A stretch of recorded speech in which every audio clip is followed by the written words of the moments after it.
Yang membangunkan sahur itu bukan bagian dari komunitas yang biasa nongkrong di masjid, tapi itu adalah pemuda-pemuda nganggur. Sebenarnya tuh di ruang publik ini yang punya wewenang menentukan ini tuh wajar atau ini tuh mengganggu itu siapa sih sebenarnya? Agama justru menganjurkan kita untuk mengaji, tapi jangan dipublish juga kalau suaramu jelek gitu. Sebenarnya dalam agama Islam baca Quran pakai mic tuh nggak boleh. Jangan sampai ngaji justru pengajian itu tuh bikin orang terganggu, jadi Al-Quran yang dihujat. Assalamualaikum warahmatullahi wabarakatuh. Gimana puasanya hari ini? Kembali lagi di episode podcast Cerita Masyarakat Spesial Ramadan. Nah, tentunya di setiap Ramadan itu ada selalu suara yang membangunkan kita di dini hari, yaitu sahur. Banyak sekali ramai orang-orang keliling kampung dengan kentungannya. Kentongan ya, maaf, kentungan itu nama kota ya Pak Guru. Saya kadang suka nyebutnya kentungan, ternyata saya salah. Dan tentunya juga seperti biasa saya tidak sendiri bersama Pak Guru dan juga Kak Riza. Oke. Nah, kalau kita ngomongin tentang sahur nih Kak Riza, Pak Guru. Kan itu rame banget ya. Banyak banget orang-orang tuh berbondong-bondong keliling kampung. Dia tuh rame nyanyi-nyanyiin sahur, bangun-bangunin kayak gitu. Nah, kenapa ini tuh gak sedikit orang yang merasa terganggu. Padahal dulu kan merasa ini tuh hangat, nostalgia gitu. Nah, kenapa sekarang ini malah adanya orang tuh banyak banget terganggu karena terlalu berisik gitu. Nah, mungkin Pak Guru dulu nih tanggapannya. Pertama, harus dijelaskan bahwa kentongan itu tanda bahaya. Oke. Jadi orang-orang di zaman dulu itu kalau ada maling, tung tung tung tung tung tung tung tung tung. Kalau ada bencana, tung tung tung tung tung tung. Nah, dan seterusnya itu ada kode-kode. Nah, jadi sebenarnya itu adalah cara yang paling efektif dan memang mengganggu. Jadi kentongan itu memang digunakan untuk mengganggu orang karena itu dibunyikan saat tanda bahaya.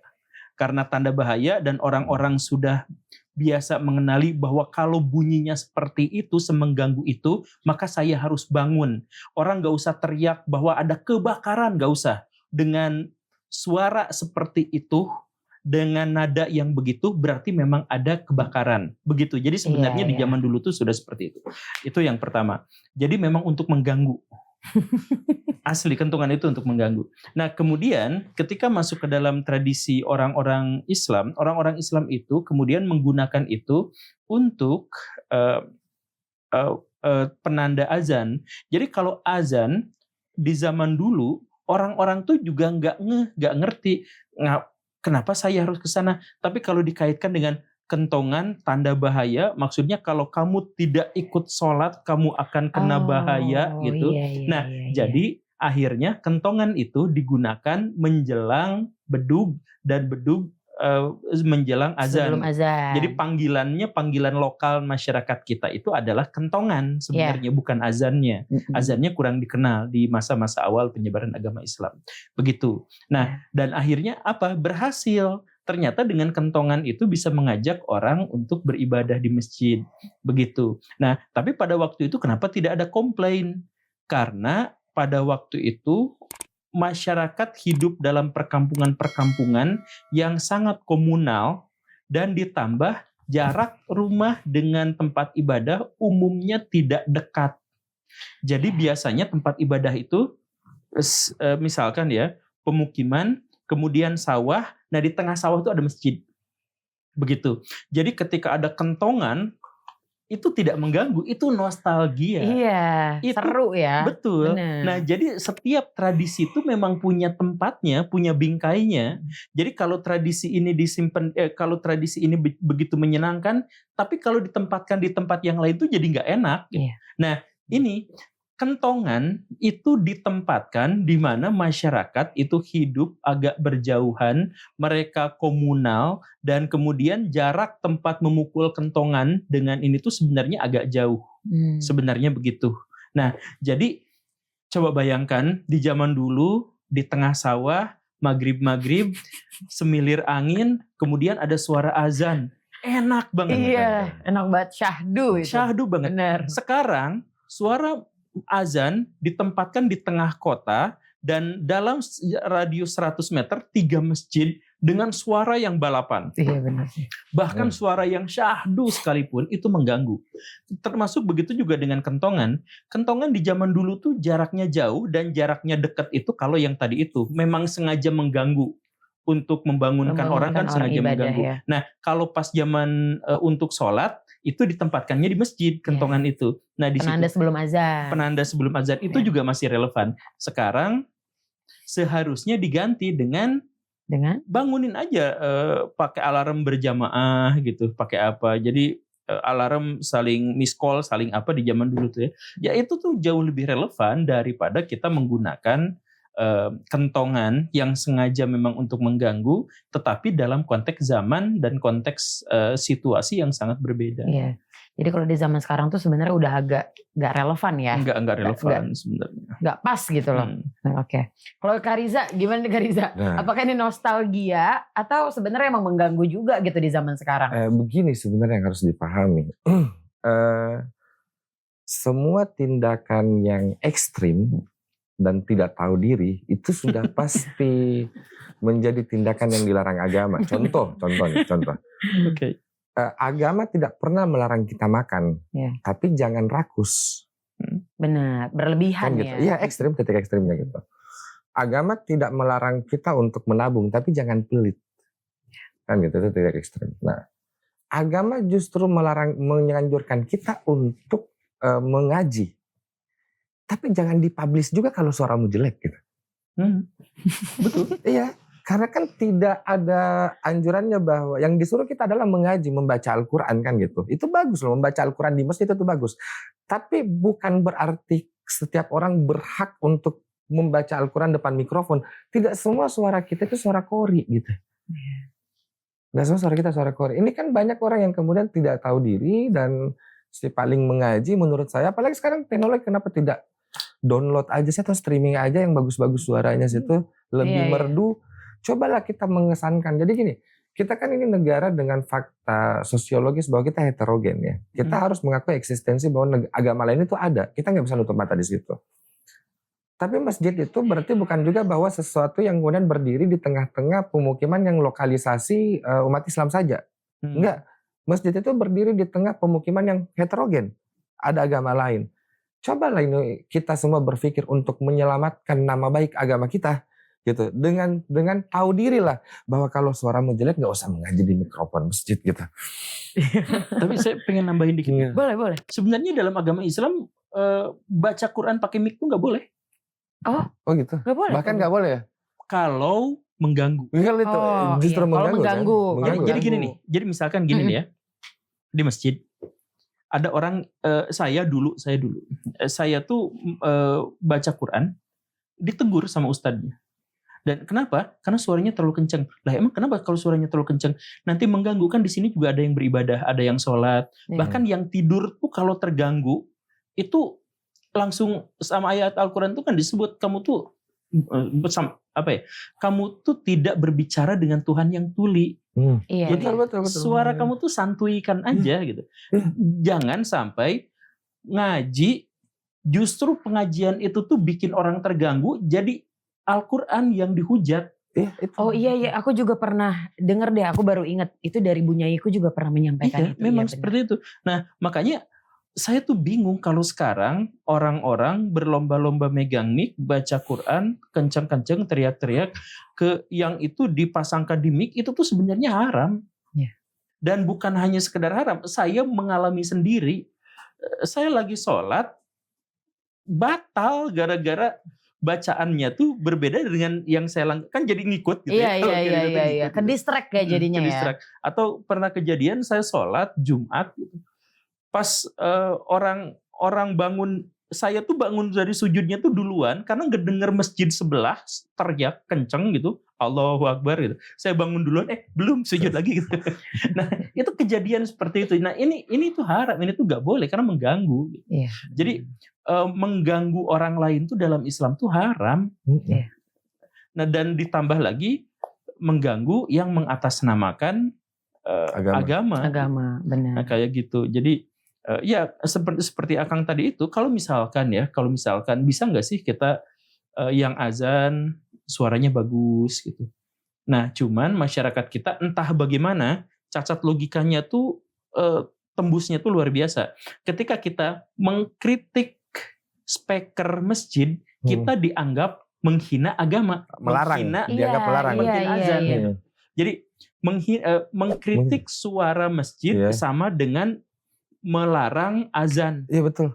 Kok jadi gini sampai ada yang dihukum kan 1,5 tahun di zaman dulu. Padahal cuma speakernya aja sebenarnya. Padahal kita tuh mempermasalahkan tuh bukan, kita mempermasalahkan speakernya atau minimal speakernya yang JBL gitu. Enggak, suaranya memang cempreng juga mereka ini. Mereka kan suara-suara cempreng ini nggak tahu diri bahwa suaranya cempreng gitu maksudnya. Iya, betul. Jadi tidak indah gitu, maksudnya tidak indah dan publikasi kita kepada agama lain jadi rusak gitu. Betul. Personal brandingnya Islam jadi hancur-hancuran. Iya, kalau berverifikasi itu ke situ juga ya benar personal branding Islam. Nih, ada juga nih Pak Guru Kariza, ada yang komen kayak gini di sosial media. Tolong banget yang bangunin orang sahur pakai gendang, drum band dan lain-lain, sumpah berisik banget. Kalian berisik dari jam 2. Minimal jangan pakai alat-alat itu, cukup keliling pakai suara. Kasihan kami ibu-ibu yang punya bayi dan juga balita, benar-benar terganggu banget. Lagian di masjid-masjid sudah ada yang pakai speaker bangunin sahur dan itu lebih sopan. Kami para ibu-ibu juga punya alarm, mana bisa sahur dengan tenang kalau bayi dan balita kami bangun dan nangis gara-gara suara berisik. Seru banget kalian, tapi tidak bagi kami, izin katanya gitu. Pak Guru dulu. Pak Guru gimana nih Pak Guru? Pengalaman saya ya, yang membangunkan sahur itu bukan bagian dari komunitas yang biasa nongkrong di masjid. Tapi itu adalah pemuda-pemuda nganggur. Biasanya yang saya lihat gitu ya. Ayo ngaku siapa di sini yang sering bangunin sahur gara-gara nganggur. Saya berkali-kali ketemu sama yang kayak gitu tuh, yang tindiknya banyak gitu yang semacam itu. Yang tatonya banyak, bukan berarti Akang ini gitu. Cuman maksud saya memang pernah seperti itu. Alumni saya. Alumni. Untungnya saya sadar. Untungnya sadar gitu. Jadi maksudnya sebenarnya mereka itu adalah orang-orang yang pada masa itu butuh mengeksistensikan dirinya, butuh memvalidasi bahwa keberadaan mereka itu ada dan diterima oleh masyarakat, sehingga mereka ini lagi momennya bulan puasa, apa sih kira-kira tindakan kita yang bisa membuat kita itu diterima oleh masyarakat. Itu sebenarnya pola pikirnya itu begitu. Sedangkan kalau yang pemuda-pemuda masjidnya yang memang benar-benar di masjid, biasanya emang stay-nya tuh di masjid. Masjid aja ya, bangunin sahur dari masjid dan aja. Dan ngebangunin gitu. Paling jauhnya juga dengan tadarus, paling jauh gitu. Nah, jadi ini tradisi ya. Jadi kalau kita mengkritik orang yang membangunin orang dengan suara berisik itu kita bukan penistaan agama ya. Itu kita bukan penistaan agama. Kita bukan melarang orang ngebangunin sahur. Kita melarang cara yang mengganggu begitu. Lagian jadi ya kita semua masing-masing insya Allah sudah punya alarm. Benar. Sudah punya HP masing-masing gitu ya. Nah, jadi kalau mungkin tradisi membangunkan sahur itu diubah sedikit menjadi sesuatu yang seru. Misalkan sebelum sahur, pemuda-pemuda Karang Taruna atau pemuda-pemuda Nanggung di setiap daerah itu bikin penelitian ilmiah. Atau di jam-jam segitu disuruh penelitian ilmiah. Enggak, maksudnya setiap jam segitu tuh ada, kan mereka kebiasa bangun gitu. Ya. Kebiasa bangun dan mereka mencoba mencari validasi untuk diri mereka sendiri gitu. Ya maksudnya kenapa dari situ mereka enggak misalkan ya ngebantuin masak untuk fakir miskin yang enggak punya rumah. Benar. Mereka bagi-bagi makanan ke gelandangan-gelandangan di pinggir jalan gitu. Nah, mengubah tradisi membangunkan sahur dengan cara seperti itu saya yakin jauh lebih baik. Atau yang tadi itu langsung ngumpul di laboratorium, bikin penelitian misalkan. Iya, itu kan benar. Maksudnya sama-sama mencari eksistensi diri, sama-sama membuat diri mereka itu lebih dikenal oleh masyarakat. Kalau mereka dikenal dengan cara yang buruk kan juga nggak enak ya. Nggak enak. Karena saya sendiri pernah ngebanjur orang. Bukan saya, si adik saya, adik saya. Karena dia tinggal di lantai 2 gitu. Jadi ada yang ini jebur. Biar bangun dianya. Dan orang yang ngebangunin sahur itu lagunya langsung berubah besoknya tuh. Tetap ngebangunin tapi jadi melakukan perlawanan gitu. bangunin orang dimarahin, diomelin. Iya. Jadi malah saut-sautan akhirnya. Iya, jadi antara warga dengan itu tuh jadi perang gitu. Kan jadi ya kocak gitu, emang masyarakat kita tuh kocak. Tapi intinya sekali lagi ya, setiap budaya, setiap aktivitas kita dalam memanifestasikan tradisi kita tuh ada di lokasi tradisi yang khas gitu. Iya. Jadi kalau ditempatkan di tempat lain tuh jadi nggak pas gitu. Jadi orang-orang Eskimo tuh punya tradisi, misalkan bajunya tuh tebel banget, nah, tapi itu tuh nggak bisa dipakai di Saudi Arabia gitu. Iya, iya. Itu gerahnya luar biasa gitu Iya, kan. Nah, iya, jadi semua wujud kita dalam mengekspresikan tradisi kita itu ada di bingkai tertentu, ada di tempat tertentu yang khas gitu. Iya. Jangan ditempatkan di tempat lain. Gitu. Benar. Setuju. Terus itu ide bagus lagi kalau dibikinin activity nih. Iya. Buat para pemuda itu ya, Iya, biar mereka bikin. nggak mengganggu gitu. Baca buku-buku hukum gitu kan. Emang kenapa nggak dengan itu udah tanggung, mereka terbiasa bangun jam segitu gitu ya. Iya. Udah bagus, lanjutin aja. Bener. Gitu. Aku setuju sih kalau ini sampai terrealisasi, aku setuju. Oke, aku mau dengar dari Kariza. Kariza gimana? Kalau saya Kariza? justru ngusulnya pemuda-pemuda ini nulis jurnal yang Sinta Scopus Q1 lah gitu. Terus dipublish ya? Iya, dipublish. Dipublish Iya. jurnalnya. Di jurnal Scopus ilmiah gitu. paling banter Q2 lah Scopusnya lah. Jadi Atau beres- Sinta 1 gitu. Iya, beres Sinta lebaran 1. jadi dosen gitu ya. Betul. Iya. Tidak ada yang lebih ilmiah dari itu di Indonesia. tapi jujur ya, memang yang dikatakan Pak Guru itu seperti itu. Jadi saya dulu di Makassar juga, karena banyaknya waktu kosong gitu. Kan memang pengangguran ini kreatif ya dia. Pengangguran ini kan kreatif, makanya statement-statement pengangguran yang jadi netizen juga kreatif itu sudut pandangnya. Karena kita yang mungkin punya fokus untuk mengerjakan sesuatu itu tidak pernah berpikir dengan sudut pandang itu. Contoh misalnya teman-teman saya waktu saya pengangguran dulu di Makassar waktu masih banyak waktu kosong, saya bangunin sahurnya itu bukan kentungan Pak Guru. Saya ambil seng yang Lebih dibenci sama berisik Prabowo kan. Terus sengnya saya seret di aspal. Mantap sih itu. Itu bukan lagi berisik, menggelegar. Itu sudah langsung dilebar. bangun. Satu kali seretan langsung bangun sih Itu bangunnya orang itu bukan bangun terima kasih, bangun emosi. Sudah di level emosi. Jadi memang konstan dan emosi. Jadi apa ya? Tapi mereka nggak bisa marah karena kami tariknya itu setengah jam 4 lewat setengah 5 hampir imsak ini kita tarik sengnya gitu. Iya, timingnya memang pas ya. Injury time. Tapi kan sebenarnya kalau dipikir-pikir ngapain juga ya, kan kalau dia imsak juga bukan saya yang urus kan gitu. Iya. Agama Iya sih, puasa logikanya kan untuk kesana. kita masing-masing gitu. Benar. Makanya ketika saya bekerja saya melihat bahwa ternyata itu sebuah kebodohan. Dan untung saja saya akhirnya tidak pengangguran gitu. Tapi kan sudah lewat ya. Iya, Sudah lewat, kan. pernah. Dari situ kan jadinya akhirnya bisa sadar ya Kariza ya. Iya betul. Kalau kayak gini kan dianggap mengganggu. Nah sebenarnya tuh di ruang publik ini yang punya wewenang menentukan ini tuh wajar atau ini tuh mengganggu itu siapa sih sebenarnya? Gini nih, masyarakat komunal itu punya masalah dalam hal memisah mana itu kepentingan pribadi dan mana itu kepentingan umum. Oke. Jadi orang-orang yang komunal kayak masyarakat Indonesia gitu, itu tuh berpotensi 2-3 tahun ke depan akan membangunkan orang sahur dengan sonhoreg. Sonhoreg, iya. Ini lagi. Berpotensi untuk itu dalam artian, ya kita tuh misalkan gini nih ya, kalau kita lihat trotoar, kita tuh seringkali tidak melihat bahwa itu tuh tempat orang berjalan kaki untuk umum. Betul. Kita seringkali melihat bahwa itu tuh lapak dagang yang sangat strategis untuk kita pribadi. Benar.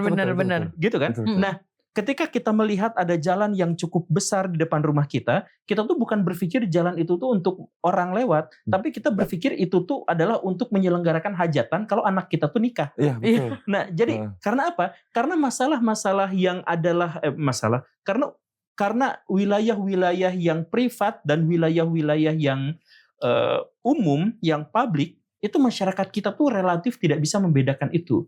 Dan ini juga alasan kenapa korupsi itu membudaya. Karena begitu pemimpin kita, kalangan elit itu megang duit dari rakyat, dia tuh gak bisa ngebedain apakah itu duit dirinya atau duit rakyat gitu. Dia tuh gak bisa ngebedain. Dan karena apa? Karena raja-raja kita di zaman dulu pun sama bingungnya, sama biasnya dalam melihat mana yang milik saya dan mana yang milik rakyat. Yeah. begitu. Nah, dalam hal ini tuh pertama begitu ya. Nah, jadi kemudian siapakah yang sebenarnya berhak untuk menghukumi? Jadi ini seharusnya kita pertegas dan perjelas, dan itu sebenarnya bukan di area siapa orang, karena semua orang harusnya akan marah ketika lapak publik digunakan untuk pribadi. Itu seharusnya semua orang tuh marah, karena publik tuh ya untuk publik gitu. Jadi kalau saya jalan di trotoar kemudian di depan ada mie ayam yang menghalangi jalan, ya saya tuh berhak marah sebenarnya. Tapi lebih mungkin makan di situ. Tapi saya tuh lebih berhak marah di situ karena itu adalah milik publik gitu. Nah, pada bagian inilah masyarakat kita tuh tidak dididik untuk memisahkannya. Dan pada bagian itulah justru masyarakat kita tuh dipupuk oleh politikus kita untuk mempertahankan kebingungan itu.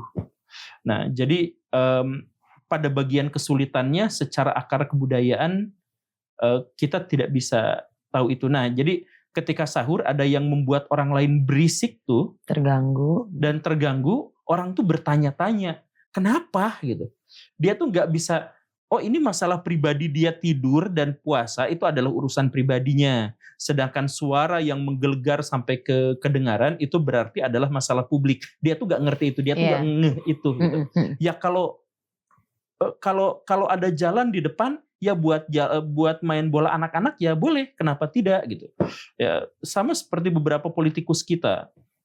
Ya duit saya, kalau ada politikus kita yang baik ada ya, politikus kita yang baik, saya punya duit hasil ngonten, ada orang lain butuh ya kasih aja, ada yang gitu. Karena dia nggak tahu itu adalah milik pribadi, itu nggak untuk umum gitu. Ada juga yang sebaliknya, oh itu duit rakyat saya dititipin ke saya, ya saya pakai aja gitu. Itu juga kita tuh masih bias gitu. Pada bagian itu. Kariza. Dari tadi pengen ketawa-ketawa, pengen nyambungin. Aku mau nanya ke Kariza juga. Pengen nyambungin, cuman saya tuh justru teringat begini. Ini koreksi saya Pak Guru kalau salah ya. Saya pernah baca di surah Luqman ayat 19. Itu artinya bunyinya begini, dan lunakkanlah suaramu, sesungguhnya suara yang terbuluk itu adalah suara keledai. Kan gitu. Artinya kan begini. Bahkan Al-Quran sendiri itu memperhatikan estetika suara loh. Betul. Dan mengatur frekuensinya. Benar. Makanya saya sama orang-orang yang kemudian suka berisik, teriak-teriak atas nama agama, saya bisa berpikir, kayaknya kita beda kitab suci deh. Kok di kitab suci saya itu begini, kok kayak beda kitab suci kayaknya. Atau bahkan dia nggak ngerti karena kitab di surah sucinya Luqman aja ayat sih. 19 itu jelas loh. Dan lembutkanlah suaramu, lembutkan loh. Lembutkan ini bukan turunkan nada, tapi itu estetika terbaik yang harus keluar dari suara. Bahkan kelembutan itu tidak mungkin keluar dalam kondisi emosi lagi tinggi, pas nggak mungkin. Kita harus turunkan dulu emosi gitu. Kalau perlu wudu dulu gitu, di kondisi yang paling tenang terus kita bersuara. Ini kan mereka tidak dalam kondisi tidak tahu diri. Keledai itu kan cempreng suaranya kan, memang mengganggu. Jadi memang suara cempreng itu bukan persoalan dilarang atau tidak dilarang. Tuhan yang menciptakan suara pun mengatakan bahwa suara cempreng itu mengganggu. Jadi ya, kalau dia nggak ada otak juga kan. Jadi ya kayaknya kita beda kitab suci kayaknya. Beda kitab suci. Juga ya benar. Nah makanya jangan mau tuh untuk disamain sama keledai. Jadi jangan ganggu-ganggu kalau nanti sahur. Enggak. Memang keledai itu tidak wajib untuk beragama karena syarat berislam itu kan dia harus berakal kan gitu. Tapi persoalannya kenapa keledai ini masuk masjid? Dan bisa bicara dengan mikrofon, itu kan yang jadi pertanyaan gitu. Wah ini nyindir. Bukan nyindir. Berarti kalau kayak gitu tuh Kariza, menurut Kariza makna sahur dalam Islam itu sebenarnya apa sih kalau kayak gini? Saya baru mendapatkan makna sahur itu setelah podcast dengan Pak Faiz. Itu saya. Pak Farudin Faiz. Beliau ini kan orang yang dari detik pertama sampai detik terakhir nadanya lembut dan konstan stabil. Masya Allah. Gitu. Betul. Setuju. Berarti misalnya makamnya ini. Sampai anak-anak itu bilang, Kariza ini waktu podcast sama Pak Faiz ini itu paling soft spoken sekali. Saya kayak jadi orang bego kalau saya tinggi sendiri dan ada begitu gitu. Kalau podcast sama dia. Nah, saya baru mendapatkan itu dari Pak Faiz itu. Pak Faiz itu seperti ini pandangannya. Inti puasa itu sebenarnya menahan. Sedangkan kita selama ini fokus pada selebrasinya. Iya. Gitu. Jadi inti sebenarnya puasa itu adalah menahan imsaknya gitu. Makanya sahur itu sebenarnya adalah preparation untuk imsak. untuk menahan. Jadi saya jadi berpikir begitu gara-gara statementnya Pak Faiz, saya juga berpikir berarti seharusnya ketika saya sahur, saya tidak hanya mempersiapkan makan, tapi saya mempersiapkan seluruh komponen diri saya untuk memasuki menahan di bulan puasa gitu. Jadi saya bisa berhenti makan tapi masih pikiran kotor, masih apa semua dan segala macam, sama juga bohong. Benar. Berarti kalau orang lihat sahur hanya nilainya dari suara yang membangunkan tidur aja, apakah kita sebenarnya kehilangan makna sahur yang sebenarnya gitu? Ya tentu saja sahur dan membangunkan orang sahur itu dua hal yang berbeda ya. Cuman sahur itu, jadi ini tuh sebenarnya adalah titik kompromi di dalam Islam.